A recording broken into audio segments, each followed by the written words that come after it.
And we are live. Good afternoon, everybody. Welcome to our Grafton Water Committee meeting on January the 25th, and we'll call this meeting to order at, let's say, 4 minutes after 3. Before we come to the approval of the agenda as circulated in that, is there any, you call it, Pecuniary. pecuniary interest? Anybody with a conflict of interest or anything on the committee? Seeing none. Okay, we'll go to number 3. The approval of the agenda is circulated. Be it resolved that the agenda for January 25th, 2023 meeting of the Grafton Communal Water System Committee be approved as circulated. Could I have a mover, please? Liam Craig, seconder. Joan Stover. All in favor? Passed. I would just like to point out I have 2 items for under new business, please. Yeah, okay. Is there any business arising from the previous minutes? Anybody with any questions about the previous minutes from November the 9th? Joan? I just had page 17 of this report. I believe the date needs to be changed. What? Sorry, what page was that? On distribution system, running, flushing, and valve exercising. Sorry, what page was that? Pardon? Page? Page 17 of 19. The authorization was begun on October 25th, 2024. We're going to need your mics on, I think. We can barely hear you, or I can barely hear you anyways. Oh, let me say that again. I didn't have my mic on. I apologize. Person in waiting. I'm burning. Page 17 of 19. Distribution system under hydrant flushing and valve exercising. Annual hydrant winterization was begun October 25th, 2024. I believe it should be 2022.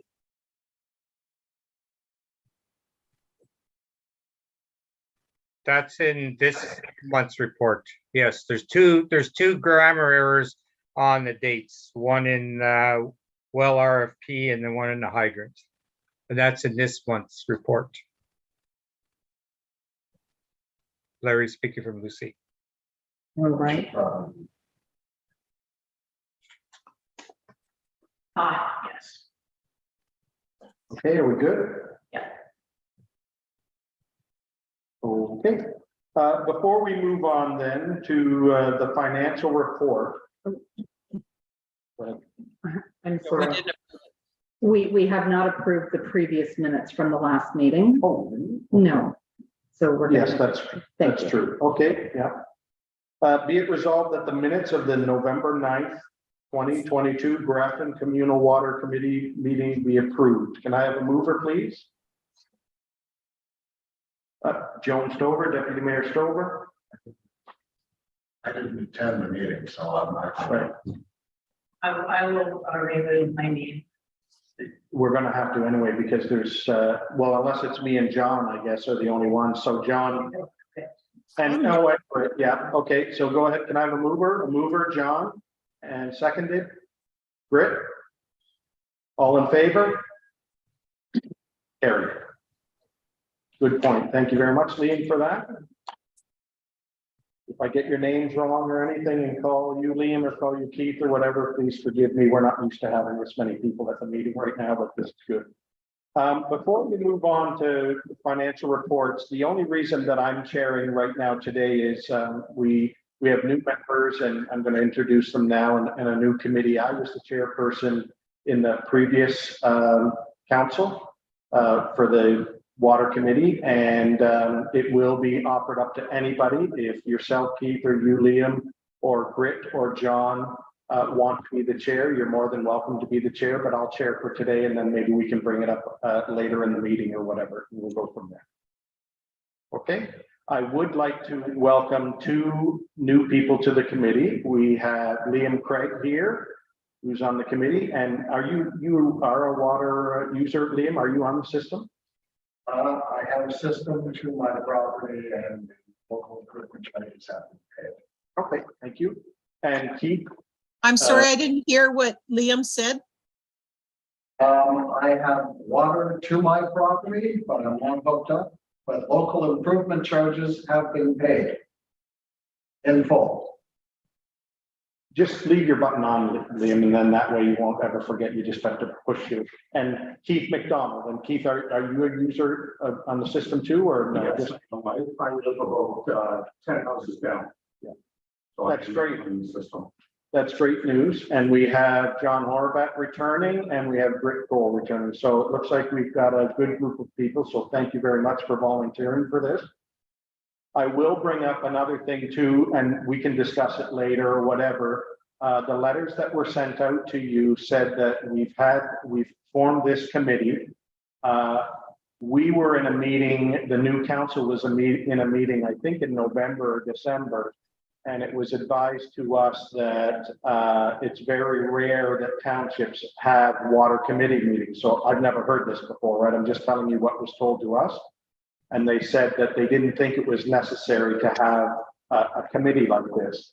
So what we decided as town council is they've arranged for training for us, and it was supposed to be tomorrow, but it's going to be canceled now because of the weather, that we are going to be sent to training. And then especially myself and Joan, when we come back, are going to discuss it with the new council. And then they'll discuss it about what the future is with this committee. So I can't answer any more than that. You can, but we did look into what the cost was to have the new members, and in fact, all the members go. But if it was roughly $200 and had to send you there and we spent $800 and the committee didn't go forward, it was sort of a waste. So I can assure you that's great, John, Keith, and Liam. If the committee goes forward, then you will be eligible to take the same training that we get, and it'll be paid for by the town. Okay, is there any questions about that or concerns? We're okay with that? Okay, good, thank you. Well, Oh. hang on, Greg, Yeah. since you raised this, that was one of the items I wanted to bring up under new business. So is this the right time to discuss this or later? We'll bring it up under new business. I just wanted to discuss it right at the start, Britt, so it's not the elephant hanging in the room that what's going on, and then we'll discuss it at new business. Okay? Yep. Okay, financial reports. Oh, I'm sorry, item number 5 on the agenda. is business arising from the previous minutes? Better put my glasses on. Is there any business arising from the previous minutes? Seeing none. And we had already approved that, right? Yes. Well, you got one right. Good. Okay, number 6, we're on to financial reports. Be it resolved that the preliminary budget to actuals December 31st, 2022 be received and filed. Should I get a mover and a seconder and then we can discuss it, or do we do that later? Yep. Okay, could I have a mover for that, please? Deputy Mayor Joan Stover, seconder Liam Craig. Okay, questions on the preliminary budget to actual? Question with regard to revenue category 42265. First item on the revenue says water other revenue. Please clarify what is other revenue. Larry, can you answer that, what the water other revenue would be?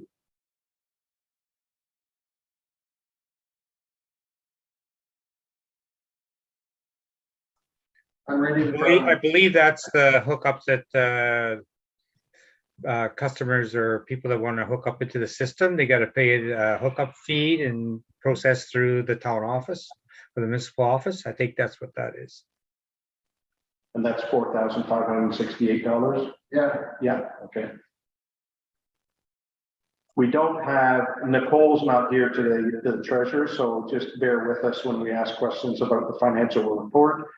Either Pat or Yolanda or Larry, if they can answer it as best they can. And if we can't answer it today, we'll mark it down and we'll have Nicole come back to us. Go ahead, Britt.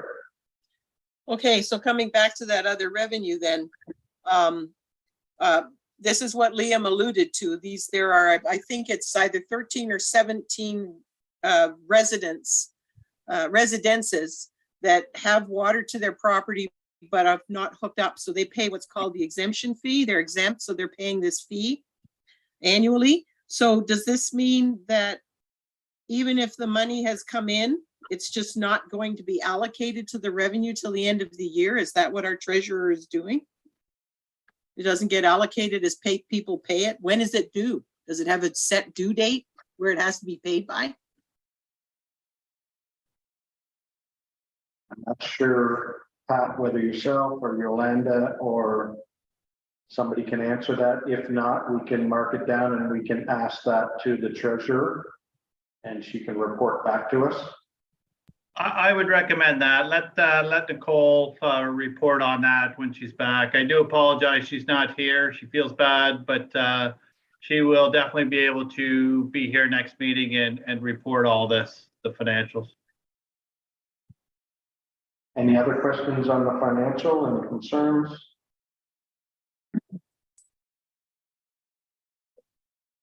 Seeing none.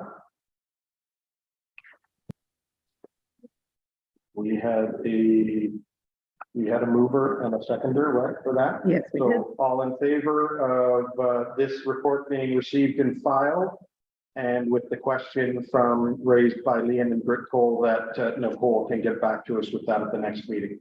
All in favor? Carried.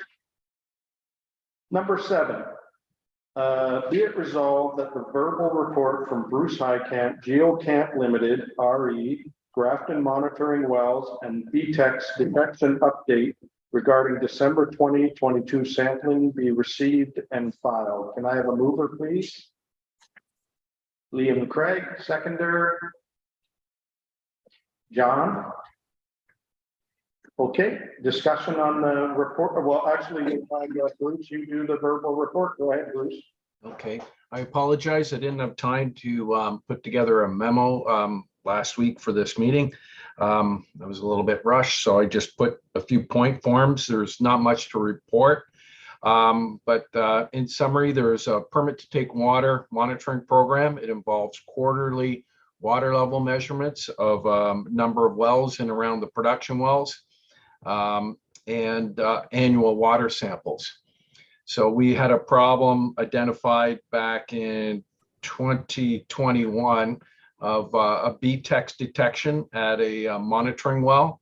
And it's been a bit of a nuisance. We've bumped up the water quality sampling to quarterly. And with the approach to it, if we have low values, repeated low values for 2022, we were going to ask for a reduction or return to normal monitoring. For 2022, we've had a pretty good year for that. We've had a couple of detections, but for the most part, everything's been low or non-detect. So I'm in the process of putting together the annual report, and I'm going to update the Ministry of the Environment and advise them that we're reducing it to quarterly.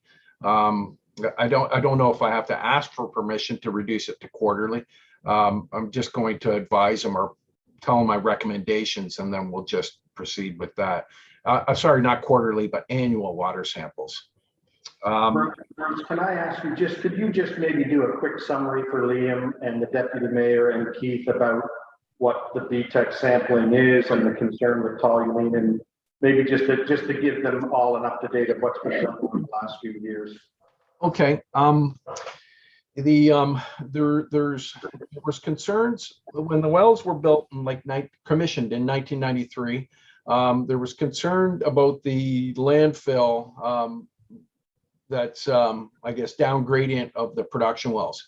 So as part of a condition of the water taking permit, monitoring wells had to be installed halfway in between the production wells and the landfill. And then there's conditions tied to that. There's monitoring conditions, trigger, and then contingency plans. So those wells were sampled initially for the first few years. I think every 2 months, or no, quarterly. I can't remember. It was quite a high frequency. And we've reduced it down over the years to just annually. And I think we monitor water levels at about, I'd say, at least 12 locations. So we've reduced everything, and it's kind of like because we weren't seeing anything. And then back in, I think it was 2020, we had a detection. So that was one of the triggers. If you detected BTEX, BTEX is like short for an acronym for benzene, ethyl benzene, toluene, and xylene. And it's the toluene that we've had a detection on one of the monitors. And so maybe I'll take a step back. So there's 3 monitoring wells nested in between the production wells and the landfill. Those 3 wells are completed to various depths. So you have one well that's completed to the aquifer. So let's call that the deep well. And then you have an intermediate one that's maybe about 10 meters deep. So we'll say 30 feet. And then we have a shallow one that's completed to a depth of, let's say 10 feet, 3 meters.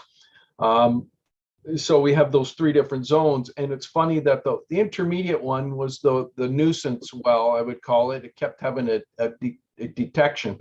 We tried a number of different sampling methods. We did some improvements on the well. We increased our flushing of it, and it still came back. So there's no question that we had toluene there, but so we even sampled the landfill for BTEX, all their monitoring wells, and we had no detection. So I think it was isolated to the intermediate one.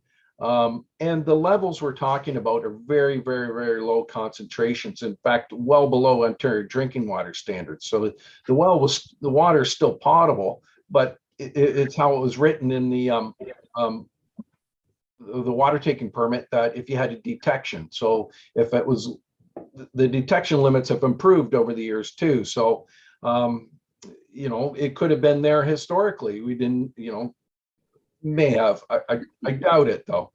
But what was the cause of it? We even thought maybe it was buried peat deposits that may have been contributing to it, and so we sampled for that, and that was inconclusive. But I guess the bottom line is that it's as mysteriously as it occurred, it's dropped off the radar. So I think we can go back to our normal monitoring program and leave it at that. Now, there's a couple of others. So that's the monitoring wells and the BTEX and the trigger, I call it the monitoring trigger and contingency plan. So that's that one, but we have other nuisance things on the go with production well 1. Ammonia has creeped up a little bit, and what's happened with that well is the operators prefer to use the one well, like that's PW2, and the wells interact with each other, the drawdown and all that, but there's slight differences in water quality. So what ammonia does is it consumes the chlorine, so they have to bump up the chlorine, and Larry might want to expand on this anytime, but they bump up the chlorine, and then to compete with the ammonia. And then there's problems with increasing chlorine, because then there's disinfection byproducts, and it's the disinfection byproducts that are unfavorable. So because we favor one well over the other, we've decided to replace that well with another well, so that really what should happen is one well is in service one day and the next one's the other day, 100% redundancy backup. They're rotating around. So we're in the process of a tender to replace production well number 1. But that's beside the, that's another issue that's not related to the water taking monitoring. And then anyways, those are the 2 big issues. And then there was, because we were studying everything, we times have changed, and we've got data loggers, and we've deployed data loggers all over the place in anticipation of doing more pumping tests and all that. And then we found some funny responses near the landfill, we were seeing drawdown that we'd never seen before because we didn't have data loggers in there, where they're all manual measurements. And sometimes you get all this information, you find things that you didn't expect. So there was this drawdown at a deep monitoring well at the south, beyond the landfill, that was unexpected, and we addressed that with the Ministry of the Environment. So there's, in summary, there was 3 issues ongoing. There's the permit to take water monitoring, and that's being handled, and an annual report's due, by March, but I'll have it done in the next couple of weeks. So that's permit to take water monitoring. Then we had ammonia, and we got a tender out for that. And then we had drawdown in a deep observation well, and we've addressed that. So there's really only 2 outstanding items remaining for the monitoring program. I hope I didn't explain it too much. Is there any questions anybody would like to ask? Go ahead, Liam. Just with regard to the landfill that you're referring to, is this the, I'll call it decommissioned landfill at the top of Ridley Road North? That's correct. So shortly after, I think the wells were commissioned, I believe it almost happened around the same time. The landfill was mothballed and capped. And I think they used it as a transfer yard for a while after that, but it's completely closed. It's the one on Brimley Road. Any other questions for Bruce? That was a pretty good explanation, Bruce. That was good. Okay. 5 minutes or less. Thank you. Okay. Okay, so is your verbal report then finished, Bruce, with all the other stuff after you did that? I think we are. The only thing I guess I'm just waiting for is and I've been in touch with them, is from the county. They have a consultant that looks samples all the wells and measures water levels at the landfill, and I review all that information and add it to my monitoring report. But they're always slow to give them up. I don't know why, but I'll, as soon as I get that report, I can complete mine. Okay.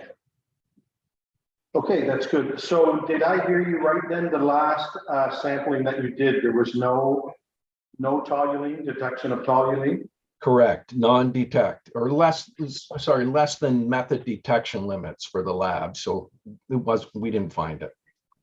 And I'm gonna run with that. I think that's good news. And I'm gonna ask to we go back to the old way, the regular monitoring program. Quarterly monitoring water levels and annual water samples. So for the other members, no, it gets quite expensive when the ministry makes you do more sampling, then the costs go up. But now that we haven't detected it, that's great. We can go back to the normal ones. Okay, thank you very much, Bruce. Correct. Yeah. We had a motion on the floor for this to be received and filed. All in favor? Carried. Thank you. Be it resolved, we're at 1719. Be it resolved that the correspondence from Larry Streetcat, Lucy, Grafton Drinking Water System 2023 operations report, reporting period from November to December 2022 be received and filed, and further that the report be forwarded to the Council of the Township of Haldeman. Can I have a mover, please? Liam Craig, seconder Keith. Okay, go ahead, Larry. Good afternoon, everybody. Give a quick explanation who you are, Larry. I don't see Adam. Adam's not here today, right? No, Adam's on a training course. So anyways, my name is Larry Spurka. I'm manager of water system and also the manager of capital water projects here in Cobourg for Lucy, which is Lakefront Utilities Services, Inc. The water side, and the electric side is the Louis side, Lakefront Utilities, Inc. So my report just covers the 2 months of November and December. And if you go to the first one with the treated water summary, what we do is at the end of the month, we calculate how much, we report how much water has been taken. Then we do an average of how many days in a month it is. And then we pick the highest daily flow. And the highest day flow depends on the water that's being used in the system. Because the wells are on, they work off of the reservoir at the water plant. Depending on where it is, the well could start at 8 o'clock in the morning, or the well could start at 8 o'clock at night. So sometimes you'll see a larger number, like in November it was 434.9 cubic meters that day. But the previous day before that may only be 125 cubic meters. So it just depends, but we picked the highest day of the month to indicate that that's the amount of water was used. And then the next box is the rated capacity, how much it's being used. And it's roughly 17.8% of the permit to take water. And the permit to take water is 1,253 cubic meters a day. So that's what we're allowed to take from the well. And going back to Bruce's comment there about a production well 1, which has a lot of ammonia. Yes, if we do use that one, we'd have to really overdose the chlorine to compensate the ammonia. Then you get into chloramination, which is different than free chlorine. So then you're bouncing your system back and forth. So what we're looking at is getting a new well so we can stay with the free chlorine residual. And basically what you're doing is you're adding chlorine to the raw water. It gets to a break point and it drops down back down to 0. And then the chlorine you added is free chlorine, which is the best residual for the water, and it lasts a long time in the distribution. And if there's anything out there, it should take care of those issues. So you can see December, a little less in water. The new committee members will see throughout the year that the summer months we do use a lot of water, and the reason that is we have a truck filling station at the water plant, and it is being used a lot. Water treatment plant, in early part of November, we had a chlorine analyzer fail. So I got a hold of Troy and got approval from Troy to purchase a new chlorine analyzer, which we need that in order to record the residual leaving the plant after it's gone through the reservoir and that. So I did get 2 quotes, and Swan was the cheaper one. So we purchased the Swan one. During the time that the analyzer was down, we were in contact with the MOE, so they knew everything that was going on. I did keep Troy abreast of the issues and what was happening. And then on November 17th, the new analyzer was back online. There was a mandatory site visit for the RFP for the new well. There was a mix-up on the date there. We put the January 6, 2022. It should have been 2023. And the people that actually came out on the mandatory site visit were the only ones that can bid on the RFP. The distribution, there again, an error on the date. The year should have been 2022 instead of 2024. Moving on to, there was no service repairs during the 2-month period. The St. Mary's Cemetery service, this has been an ongoing issue for better part of 8 months. Started last spring with a leak going in there, and Bain Construction is working together with somebody from the cemetery board to get that fixed. It still has not been fixed with issues that everybody was trying to get projects finished by the end of or the middle of November, because we had an extra long fall where we could get the contract work done. So Bains have yet to complete that this so far. We haven't talked to Tom, and Tom's on holidays now. So when he does get back, Adam will touch base with him. Adam Taggart, who's the supervisor of the water systems, he's the one that's been contacting Tom and dealing with Tom on this issue. The next one is compliance. There hasn't been much compliance. A lot of it's from what's happened over the year with the permit to take water. It will expire in, okay, compliance, okay. Yeah, the drinking water system reports, you'll have reports that we'll present to council on March 31st. We have a deadline. There's 3 reports that we have to have done, permit to take water, Reg 17003 report, and then the summary report. All these reports will cover the last year, 2022, and then they'll be presented, the summary report will be presented to council. And it'll have all the stuff in there from our WQMS with our audits, the sampling taken, all the recorded work that we did in the water plant, like replacing the header and all that will be captured in a report. The next thing is the permit to take water. It expires this year on September 30th, and Bruce and us will be working with the ministry on a new permit to take water. They'll probably just extend this one until a new well is in, I would imagine, Bruce, and then rewrite it for the whole permit to take water, but that's up to the ministry on what they do.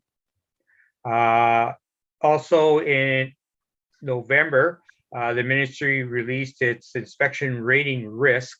So every year we get an inspection from the ministry, and they go through everything in the water plant and in the distribution in that. We were found to have missed a couple items in the logbook, and then another one was we disinfected equipment that we use, but there wasn't a box on the sheet that checks off the box that said, did you disinfect it? So as the ministry goes, if it's not in writing, it never happened. So we got dinged for that. We lost 3.74% marks out of 100. And so we had done logbook training with our staff. We just finished last week. And we've changed our reports to show that the boxes have to be ticked off by the operator, that yes, the ORO is this person, and the OIC, which is the operator in charge of the job, ticks off and signs his name to it, and the ORO is the overall responsible operator, and yet it's usually a senior person who overlooks the water system, which in this case is I'm the ORO for Grafton and Coburg, and then when I'm not here, Adam Taggart is. We hold licenses to the classification of the plant. And then basically that's it for my report. Any questions? Go ahead, Liam. Thank you. I got the jump. You used the short form MECP 3 times in this report. What does that mean? Oh, the Minister of Environment and Conservation and Parks. Thank you.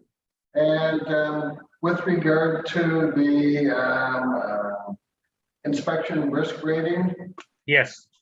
of 96.26, what's acceptable? Usually it's like everybody wants 100. But usually it's 90 and above, that, and anything after that in the ministry, yeah. Your whole thing is you want 100%. You don't want to accept anything less. Thank you for instituting policies to address the shortfall. Pardon? Yeah, I can't hear you. No. Thank you for introducing policies to address the shortfall. Oh, you're welcome. Okay, John, you had a question? A question on the, I'm pretty sure I heard, but I wanted to confirm there was an on-site visit for vendors replying to the RFP on January 6th. Yes. Can I ask how many vendors attended? I think we had 4, was it, Pat? Yeah, 4.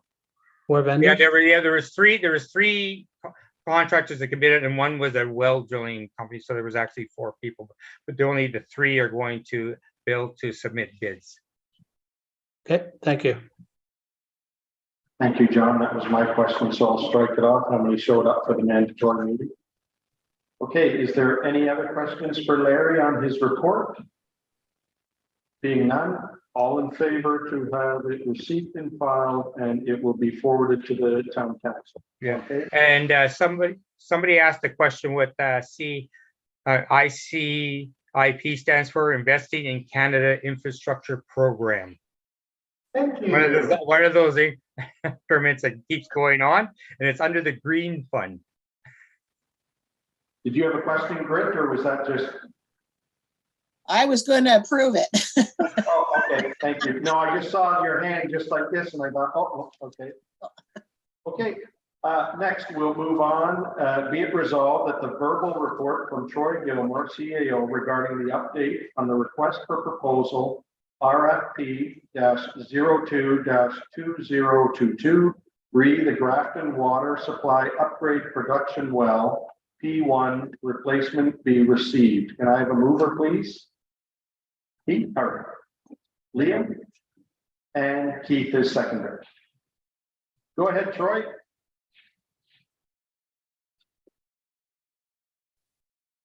Okay, can everyone hear me all right?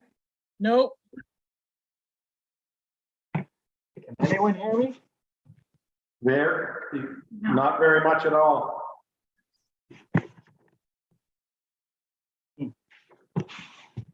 I've been having some technical difficulties. Still not good? You definitely are having difficulties. We can't hear anything. It's very muffled. Pat, does your microphone work? I'm sorry. Mine's not working. That's Oh. better. Oh, sit back a bit, maybe. Oh, is this all right? That's Okay. much better. Okay, perfect. Just a little summary. We touched on it a little bit of the RFP, but I'll let everyone know that the township, I'll back up a little bit, but the township has retained Grant Parkinson from GM Blue Plan. He's an engineer and he is the project lead on this obviously project. With obviously the assistance of Larry and Bruce for their technical expertise.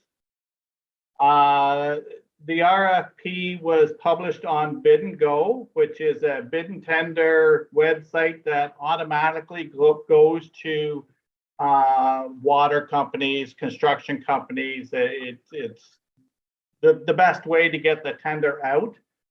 We do also have the link on our website that they can get to Bid and Go. We did have, it was published December 13th, 2022.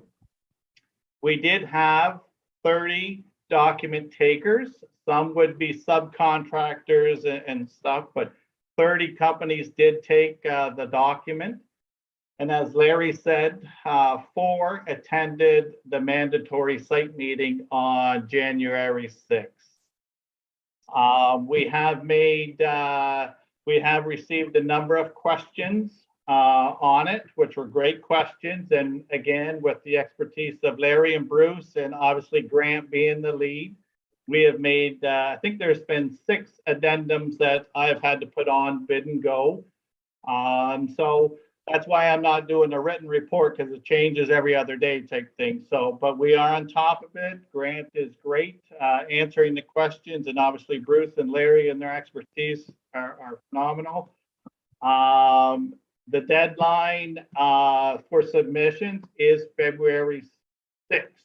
Correct, Pat? Is it? Yeah, February 6th is the deadline. So yeah, we'll just wait and see how many of those 4 submit a price, and we go from there. If you have any questions, any technical questions, I'm hoping Bruce and Larry will be able to help me out, but I'll do my best to answer any questions you may have. Questions? Sorry, is for the construction really well. Yes, this is the one that is RFP, Keith, is to replace well number 1, the one with the high ammonia. And just a little bit of background so that you know, we did apply, I think, and you can correct me if I'm wrong, either Troy or Bruce or Larry, but we applied once, I think it was it 2 years ago or maybe a year and a half ago, and we were turned down. And we were ready to go. We had all the documentation done and everything, and it came up again for another application, and it just happened to be election time for the federal government and for the provincial government, and all of a sudden, bingo, we got both of them together. And I'm not quite sure, maybe Pat, you would know, or Yolanda, but I think the federal government was like 600 and something thousand and the provincial 500 and something. So almost, Pat, almost maybe 1.2 million or something. Is that the? It was 1.7 million. To build, but how much in grants have we got? So based on Sorry, I should have pulled that before I came. Give me a minute and I can find it for you Don't though. worry, I just wanted to give a general number, but I think the original price tag we thought was somewhere around 1.7 and we got like 1.2 almost in grants. That's So correct. we were roughly looking at $500,000 that would have to be borrowed or debentured or whatever. And there was a question asked by Grit at the last meeting, maybe it'll come up under new business, and that where Grit asked about what kind of, how we were going to look at paying for it. And we were going, Grit asked the questions for the treasurer to get back to us. Should we, you know, we have money in the bank, should we exhaust all our funds, have no reserve? Should we pay for half of it? Should we borrow it all? Should we? But Nicole is looking at those options for us right now, and she will report back to us of what her advice is of what we do. Okay, so that was just a little. Go ahead, John. I had a question around the RFP. I might have missed it somewhere in the documentation, but I have not been able to get it and take a read of it, including the addendums. How would I do that? There is a link on Bid and Go that there's a link on our website that will take you to it, but I can send you the link, John, myself. I'll send all of the committee if you want the link to it. So That'd be great. yeah, I'll do that. And then if you have any problems getting through it, just shoot me a message and I can guide you through it. Everything is there, and I don't know if you'll be able to see the document takers, but you'll be able to see the RFP and the addendums and stuff. But any problems, get in touch with me and I'll guide you through it. Thank you. Yeah. So Troy, can you send that to all of them, and Liam, Keith, Joan, and myself? Yes, I'll send it to everybody. Yes. Great, yeah. That'll I give me actually- good- I just wanted to go back to the last meeting. I actually thought that John had requested that we get a copy of the RFP when it was ready. And I mean, I didn't even know it had been posted. So I was just, you know, thinking it would have been nice. We could have gone looking for it before and did some reading on it. Well, it doesn't end until February 6th, so we got lots of nice reading that'll, you don't take sleeping pills, you can read some of that stuff and it'll put you to sleep all right, but. You I would will never all say have it by the end of. reports, Bruce. Okay, is there any other questions for the verbal report from Troy? Seeing none, all in favor? Carried. Okay, new and other business, and I'll go to you first, Rick, because, and John, I'll catch you second.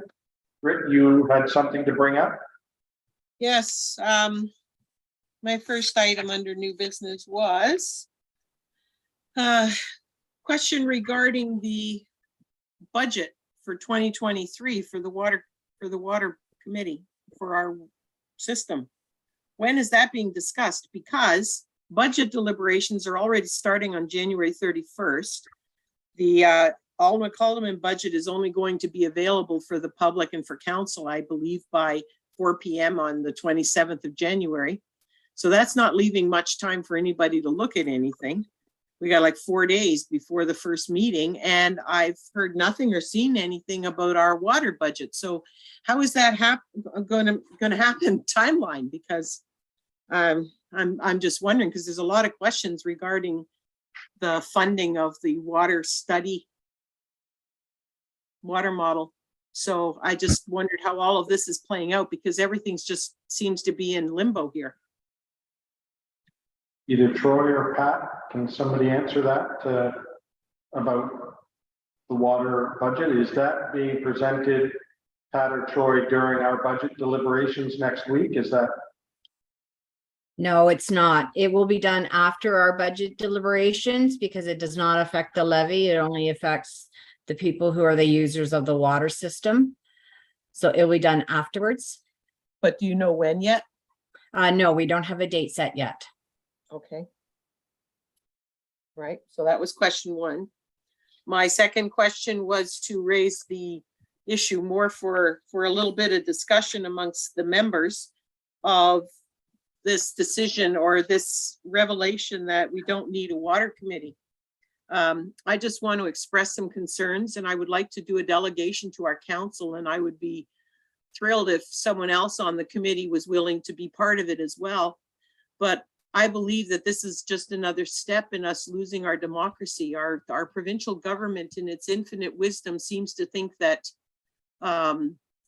citizens and taxpayers no longer need to have a say in anything on what happens in their own municipalities. So I'm very concerned about losing any input on our water system, because the costs to the water system are borne entirely by the users of the system.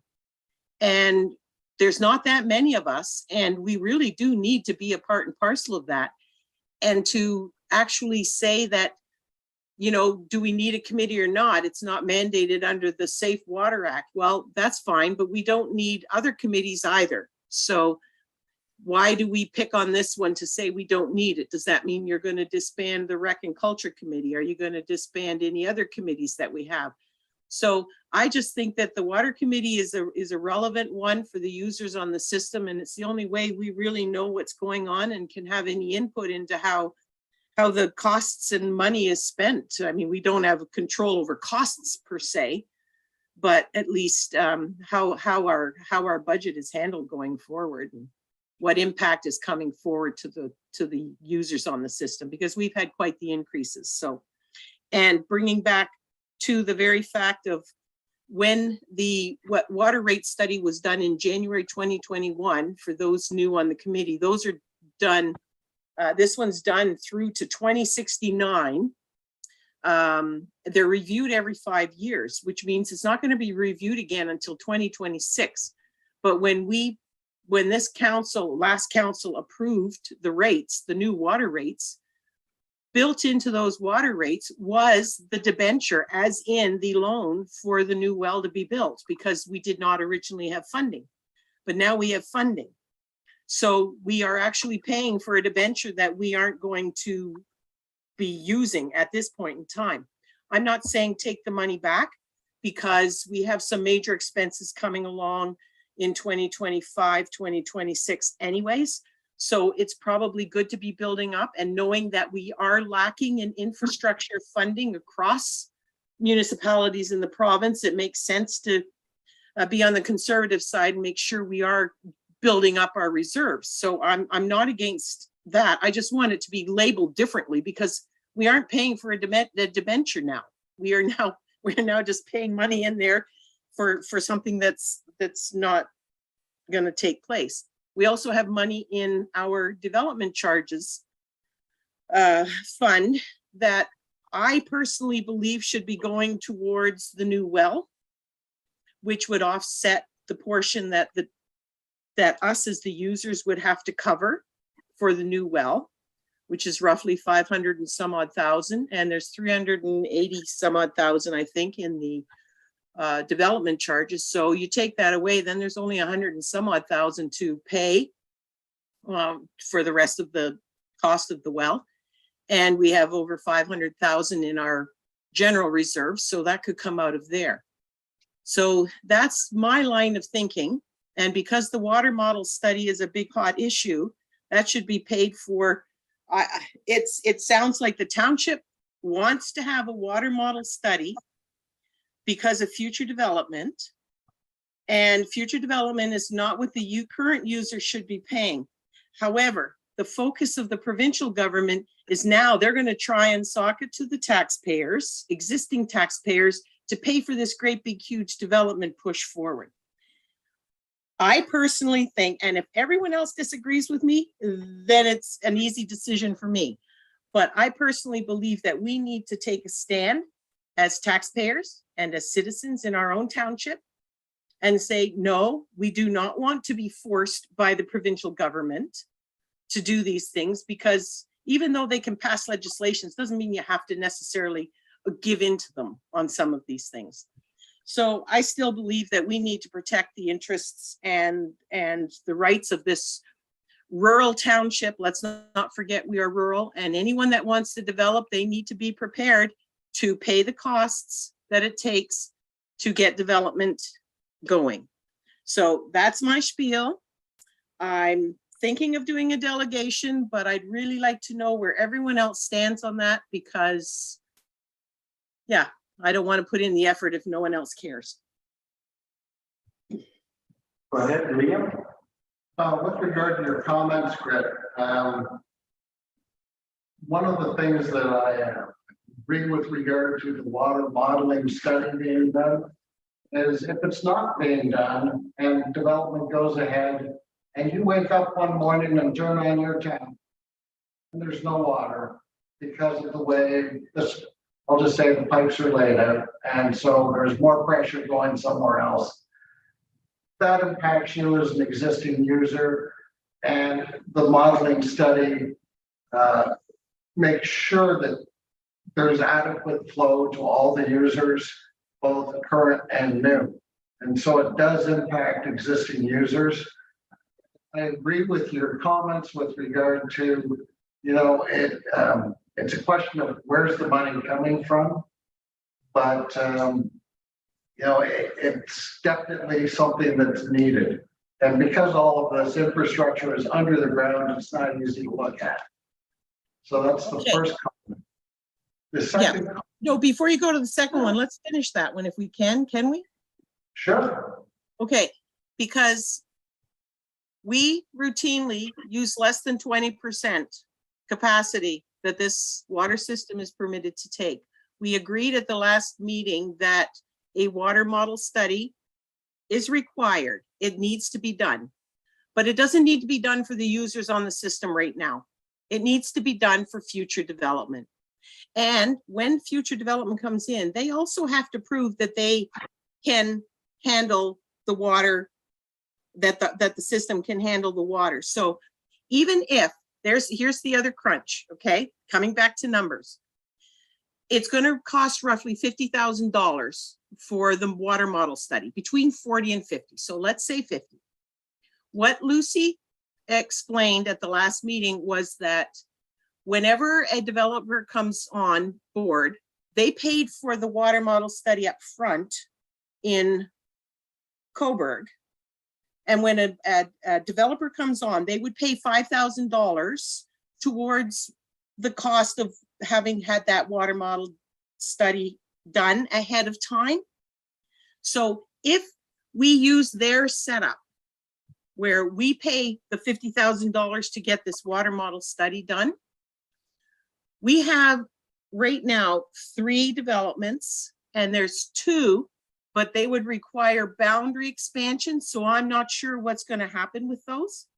But the 3, if they paid $15,000, well, that still leaves $35,000 on the users of this system to pay, because there's no way of recouping more. So we will never recoup the $50,000 from the developers. It should still be paid for by the developers. So it's not a township expense. It's not a user's expense on the system. It is a developer's expense. So if the township really wants this water modeling study to be done so they can do future development, then I think it should be spread across the whole township, because that's to benefit the whole township as far as tax revenues, et cetera, coming in. I don't think it should be on the backs of 330 residences in this township. Just for an update too, for the new members, in our last meeting, there was a motion that was made to say, be it resolved, the Grafton Communal Water Committee agrees that a water modeling study be undertaken. The big discussion, as Britt was saying, is who pays for it, right? There was a lot of members, and myself included, thought that the developers should pay for it, and it shouldn't be the water users, right, that are using it to pay for that. So the planner did make it, I think, was Jennifer not at the meeting, Britt? I think she made a presentation to us, or she made it to council, of the importance of having that water model. Because as you said, Liam, you don't want to wake up one day and find out that because they put 12 houses somewhere and the way the pipes are, that all of a sudden, you know, half somebody's street doesn't get the proper water, right? Yeah. So it was prudent to do that. It's just, I guess the question is who's going to pay for it? And we did say in there, we recommend that it be deferred to 2023 budget deliberations. So that'll be something that will obviously be coming up and discussing with this committee, right? Good. And the second point is about the existence of the committee. My concern, Rick, was some of your discussion was questioning the need for the model. And I feel. No, we so agreed that's been clarified. yeah, we Rick- agreed at the Rick last actually meeting. made the motion, and I think John. Yeah. Seconded it. I can't remember for sure. I could look it up, but we do agree it needs to be done. The contentious issue is who's going to pay for Right. it. If I may, Just one other thing, did you discuss the second part of your thing about the committee, or no, Britt, you didn't? Well, I really feel that our water committee is very important for the 330 residences or however many there are now on the system, because we really do need to know what's going on. Okay, I just forgot, you were talking on, and then you went off a little bit and came back, so, okay, go ahead, Liam, you're next. lost my train of thought, but it's okay. Oh, wait. Okay. Anybody for anything under new business or that? Deputy Mayor Stover? Through you, Mr. Chair, I was wondering, has there ever been a study since, was it 90 or 93 when the system it came into place? Has there ever been a water study done? Maybe Troy or Larry could answer that. I don't believe so, but. It's Larry here from Lakefront. I've been here since 2015 and I have no record of any water study never being done before. Like, is that what you're asking? It like a water model study, Deputy Mayor? Yes. Yeah, no. And correct me if I'm wrong, Larry, but I know we see it all the time. It comes up where we're only running at, and what percentage are we running at? We're roughly 20%, yes. It's in the winter months it's 20, gets up to maybe 25 or 30 during the summer, depending on how hot it is and what the demand outside the boundaries of the water system are. Because the water that is being produced from the wells and being sold through the bulk water is going beyond the boundary of the water system. And that was part of the discussion for the new people that, oh, well, we're only sitting at 20 or 25%. We got lots of, but the water modeling discusses when the new developers come where they put the piping and this and that could affect everything. So we just had to prove the size of piping you need. So it may need upgrading. Then if that's the case, then the developer will have to upgrade the piping to meet that demand, because you have to look at fire flows, peak demand, right? So that would be your highest flow, the hottest day of the year, what you're going to do, and fire flow, right? So in order to meet the fire flow if there was a fire. Yeah. So Liam, go ahead. You've remembered your question. With regard to the rates that are being set every 5 years, last one being set in 2021, on the understanding that we did not have funding for the new well, can those rates be revisited or are they etched in stone? Can I answer That is that question? Yeah, go ahead, Larry. Okay, so what happens is every 5 years, your water license comes up for renewal. And a part of the whole system is there's a Sustainable Sewer and Water Act. So it comes out that the users have to pay. So what you have to do is you have to submit a financial report to the Minister of Housing, and they review it all, and that all goes with part of our water licensing to run a system. So you have to set in motion like what you're planning for the next 5 years that you might anticipate happening. So the next one will be in 2026. They start about a year before when you start getting the rate study going, so that you can figure out what's happening. What you'll need to do if you have to expand or if you have to have capital assets replaced. Let's say all the pumps in water treatment plant need to be replaced. So then you set out a schedule. Yes, I can replace one this year, one the following year, and all that there. And you put the monies away, and then you put it all so that the users know what their cost is. Excellent. But if you run into an unusual or extraordinary events, and can those figures be adjusted, or is there a mechanism in place to adjust the figures? Not that I know of, unless it's done in-house by the council. I might be speaking out of turn here, but I'm sure if the committee here made a presentation to council that we would, if you are talking about lowering it or anything, but I believe in what Britt said was, when they did that, we thought we were going to have to pay. We're not paying as much, but we're still going to end up paying. I mean, we won't be paying the 1.8 million or whatever, but there's still going to be a sizable, 500,000 or more that's going to be paid. So I would think it's kind of redundant that we're going to raise it up saying that we're going to use that money. Then we go back to the taxpayers or the ratepayers and say, we're going to lower it back down. And then once the well is built, oh, guess what? Now we're going to raise it back up a little bit. I like what Britt said is the money will be used. The debt probably won't be as big as whatever, but that means you wouldn't have to take it as long from the people either, right? Like it would reduce it. But go ahead, Britt. The way I see it coming out, because there was another motion made at the last meeting, that the treasurer bring back a report identifying and providing options pertaining to the use of the water service development charge towards the new construction, but they did not mention, well, other than it's coming under, yes, it's going to be deferred to the 2023 budget.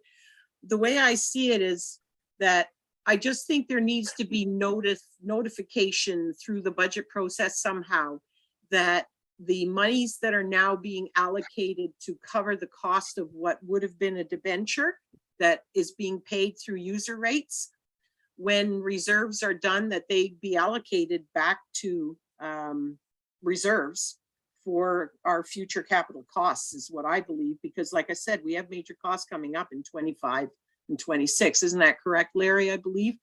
So there's major, I think it's a couple million and a half or more, isn't it? Potential down the road? Yeah, potentially, because all your linear assets in the ground, they all have a life expectancy. And usually plastic is anywhere from 80 to 100 years, depending on the type of plastic and the conditions that it's in. So, and I can speak for just like an example, like here in Coburg, because of the piping that's been in the ground for so long, we replace it and then it's covered by the users through that way, through the mechanism of rates. So right. we spend so much, over $1 million every year just on pipe replacement, not new stuff. This is just replacing what is existing already. So in time, you'll have to look at your hydrants in 25 years, when they get close to the 25, 30-year marker, or do they need to be replaced? You got so then you have to look at that cost, and that's where these rates are, and that's what they look at in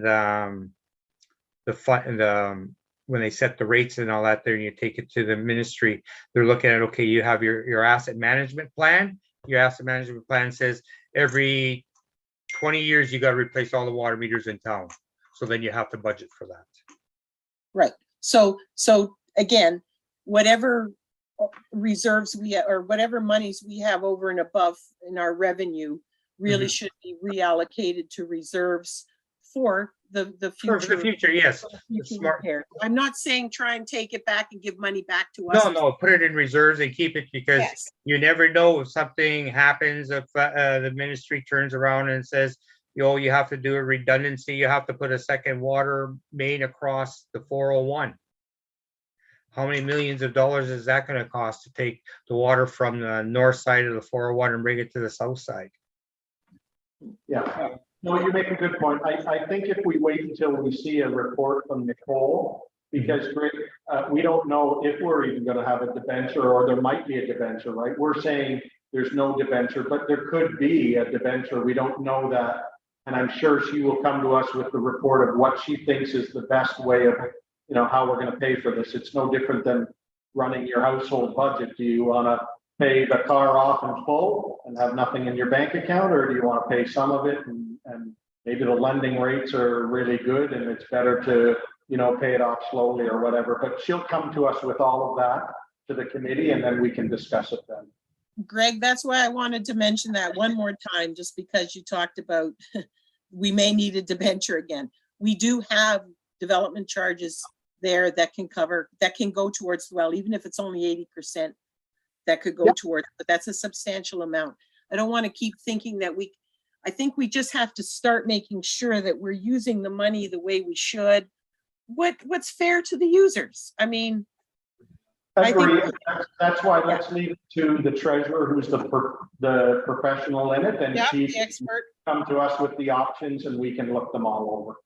Yeah. And just so that you know, Deputy Mayor Joan Stover and myself have talked about the committee and the importance of this committee and that. And, you know, I would be happy if you wanted to make a presentation, and I'm sure Joan would too, to come to council and explain that there has been no decision made. There's no decision. It's not been talked about with the council that it's going to be, we are going to go everybody with a complete blank slate going into the training, and we will look at the pros and cons of it all, and it'll be discussed at council if it comes up, and make your presentation. I think it would be good. And if John or Liam or Keith want to attend with you or whatever, then the more the merrier. Is there anything else to bring up under Liam? Silly question. Is there fluoride in the drinking water? Mary's report. No. Other than natural fluoride, no. There's no, we had no fluoride here at all. The only chemicals we add is sodium hypochlorite, which is a disinfection, and then we add sodium silicate, which is sequestered for the iron that's in the thing, keeps it suspended. The reason I bring that up is fluoride is very high as a public health initiative. And however, you also have to weigh it against 300 and some odd users. So, do they have that, Larry and Colbert? Do they add fluoride? And No, they don't. No, we don't add fluoride here. Fluoride, this is my personal feeling on it. Fluoride, there's a lot in everything we get. From vegetables, they put it in the water for vegetables. They have it in everywhere. The public doesn't understand. The fluoride is a good thing, don't get me wrong, but it's more detrimental to the workers, because the workers are the ones that are exposed to it. When I was in Northern Ontario, the municipality I worked at, we added fluoride. We went for regular fluoride testing as an operators. Because it's just one of those things. It's an additive that's man-made, and it's not required by the MOE to be added to the water or the Safe Drinking Water Act. That's just preference. it's also a natural occurring substance. Yep. Yep. And as I said, it's been a public health initiative. I was involved in a huge contentious debate on fluoride being taken out of the system. There was already in. And anyhow, thank you for answering my question. No problem. Another item to bring up, where I came from in Muskoka, the 1, 2, 3, 4, 5 municipalities, townships abandoned their water and sewer and water treatment plants under down here we call it county, up there it was district. And so there was no local involvement. It was all done through the senior level of municipal government. Has that been considered for this area? I'm not sure who can answer that. Again, the reason I ask it is economies of scale. You have how many water treatment areas and water plants, and if you have town staff looking after it or county staff looking after it, you get larger, a larger project, you can spread out the cost better. Larry, maybe you can answer that, but I believe, and correct me if I'm wrong, that does the act not say that it's the municipality has to run the water? Yeah, and owns it, yes. The municipality owns it there, but you can get operating authority. Like we're an operating authority for Grafton. We work out of Coburg, we're the operating authority for for town of Coburg's drinking system. And we also look after a small part in Hamilton Township. We used to look after Crammy down the road. We were the operating authority there. So yes, it falls under the municipality. I think when you're talking to Muskoka, everybody became in the district of Muskoka, and maybe that's how that works. But here, I know there's the county of Northumberland, but it just encompasses a lot of smaller communities. But I haven't heard anything about water systems or sewer systems moving to a general wide catch-all. Go ahead, Rick. Go ahead, Rick. Okay, John, just to help Liam understand, we don't actually have staff that looks after our water system. It is, we have a contract with Lucy and they are the ones that look after it and do all the billing and everything for the system.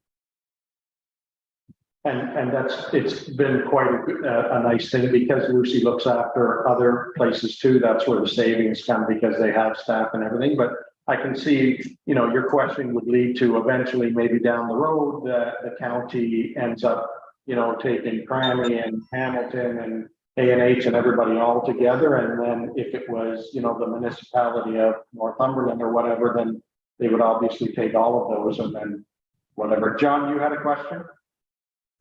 Yeah, I'm gonna switch gears a little, but it's something I've asked in an email before and said, come up in new business here.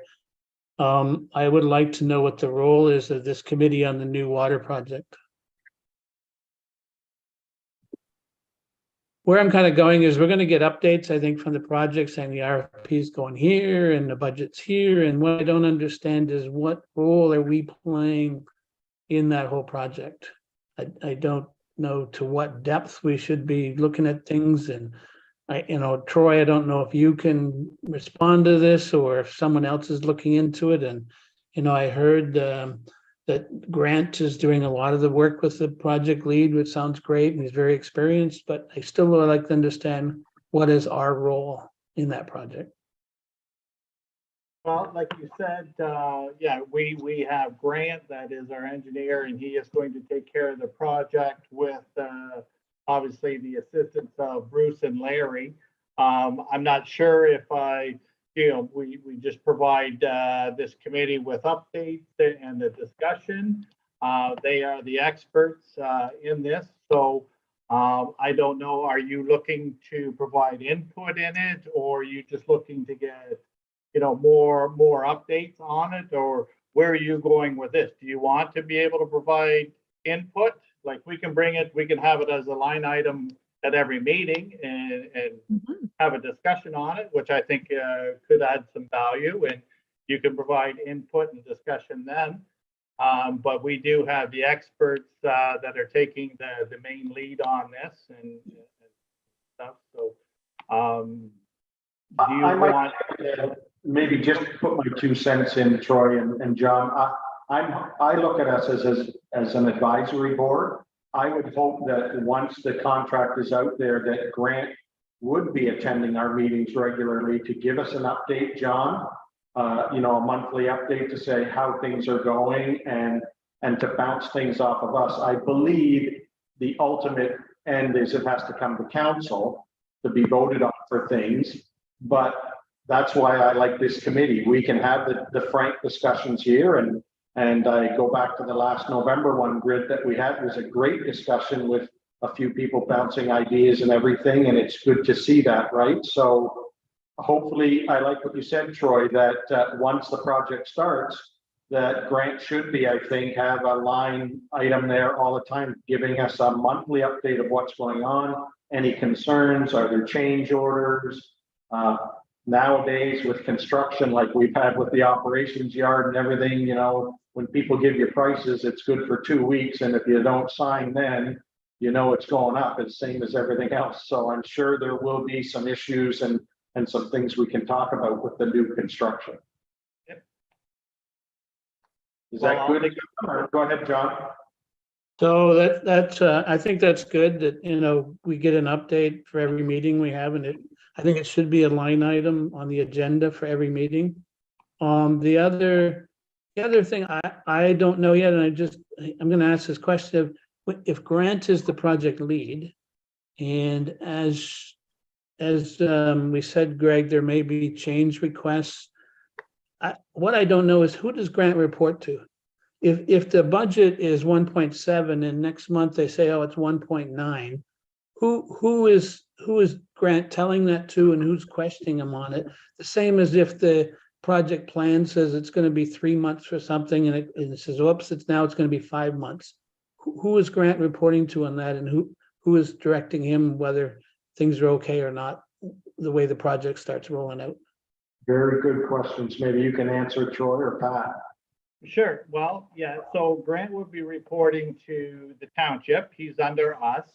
But obviously with the expertise and discussions with Larry and Bruce, but I have no problem if it's a big item or whatever. I have no problem calling this committee an emergency meeting or whatever. We can meet, we can discuss it before it goes to council. We will see as this project goes. I'm relying on Grant managing this project. But if there is, like I said, if there is a big decision to be made, ultimately, I don't want to make that decision without going to this committee and then going to council. So everyone here on the screen will be involved with it, with the project, updated, provide opinion, advice, whatever, but ultimately it's going to go to council too. So I will make sure that this committee is involved when this gets going. You'll know who got the contract, and we'll have a plan. You'll see the plan of action, and we'll go from there. But like I said, if there's a big decision that has to be made, you guys will be involved. You'll be aware of it. We can discuss it.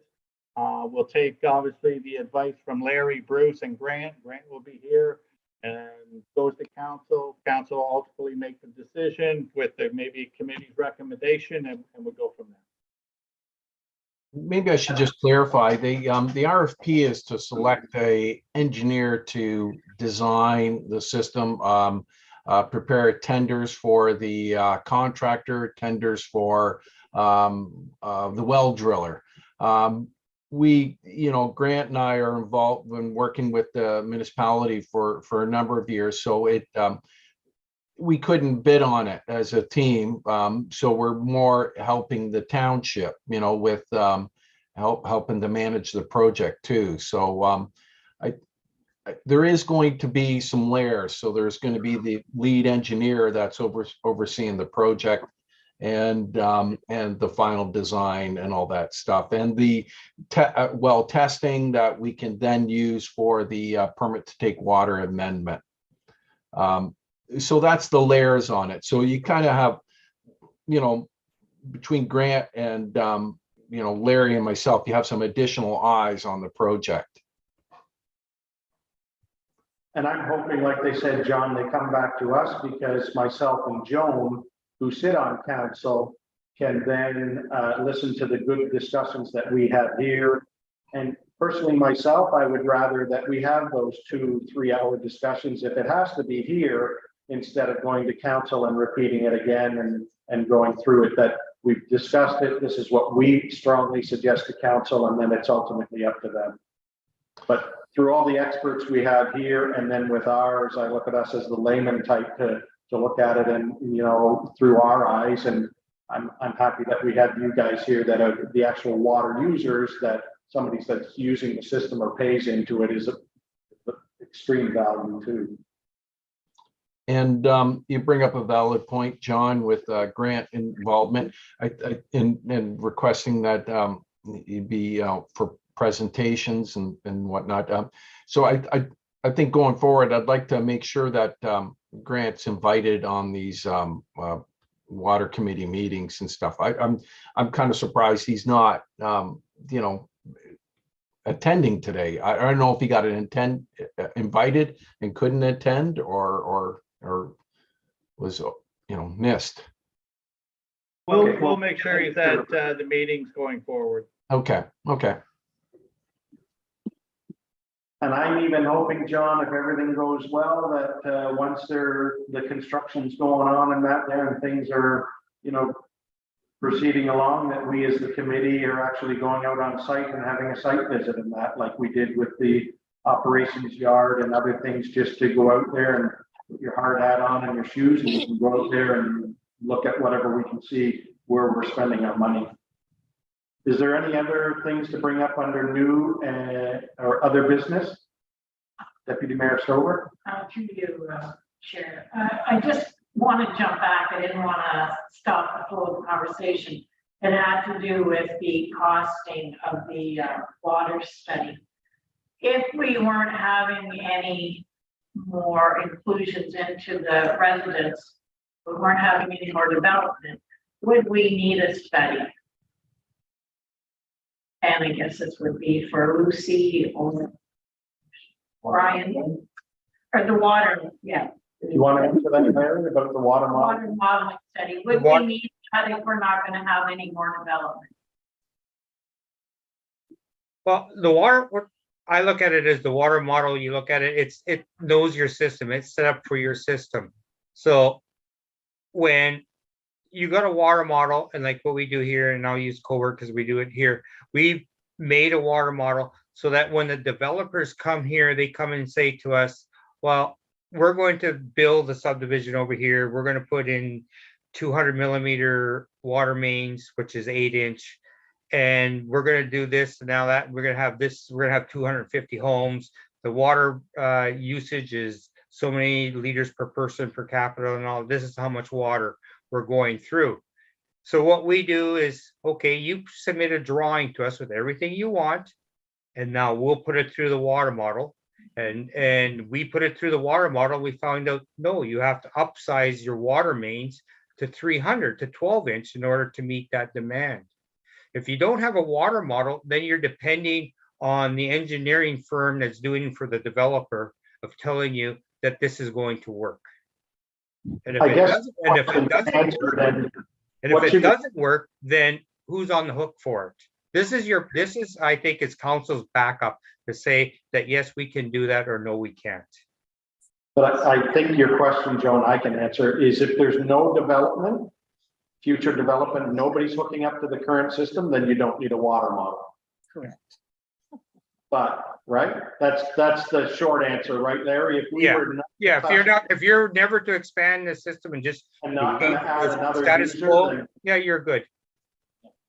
So I mean, that really needs to come into play when you're making a decision on who is going to pay for it.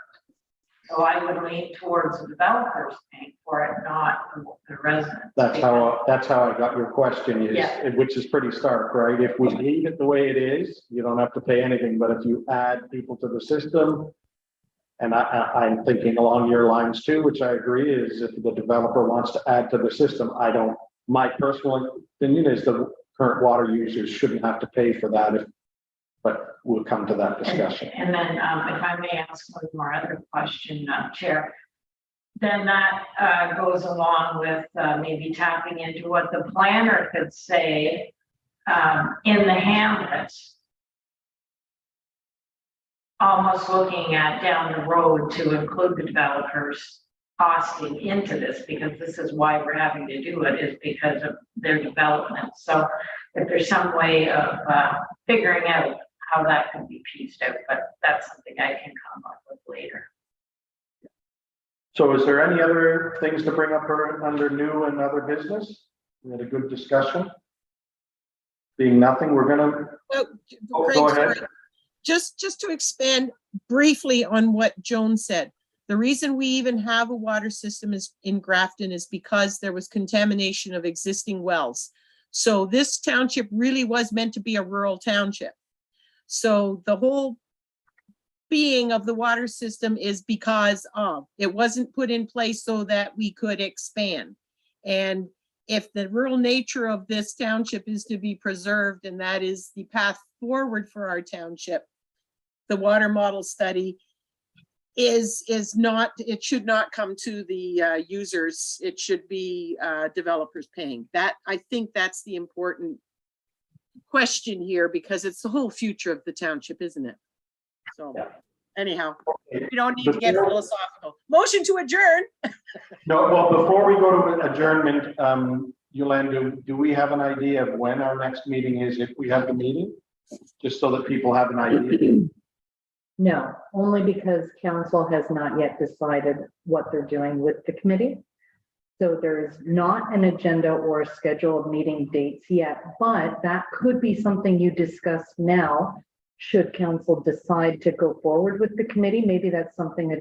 Okay, that could could be we discussed. maybe, even if we come up, if we were still meeting and everything was good, what would the next meeting have been? We meet, what is it, on the, is it the third? We usually meet the third Wednesday and it's bi-monthly. So if we're meeting today, January, then we're gonna meet next in March. 15th. So could we write down, if everybody just can put in their calendars, March 15th, 3 p.m. That way, at least you can hold it for then. And if anything changes, as Yolanda said, if there's a decision by council that something's going to happen to the committee and it's not, or like Troy said, if there's other issues that come up and we have to have an important meeting or anything, but at least we have in our books, March 15th is the next date. Did you have a question, Pat, or no? That was, oh, okay. I just saw your hand like that. And I thought, oh, geez. Okay, so thank you very much for the good discussion, and thank you for all the new members. We really appreciate your input. Thank you to Bruce and Larry, and you can tell Mr. Allen we missed him. Where is he? Don't tell me he's in down south somewhere, Larry, or something. He's in Adam? training. No, Like he's- Adam's in first aid for the next 2 days. Oh, okay, good. Mandatory stuff. He's in Punta Cana or something. It was- Yeah, and Okay. everybody drive safe because I just turned around and didn't realize how much snow we had. Yeah, we want to get Troy's staff out of here. Okay, can I have somebody? So, sorry, if I could just interject. Pat, I just had a question for you. Does the committee need to make a motion to that effect for the next tentative committee date? Oh, Can't hear you, Pat. probably not, eh? Sorry.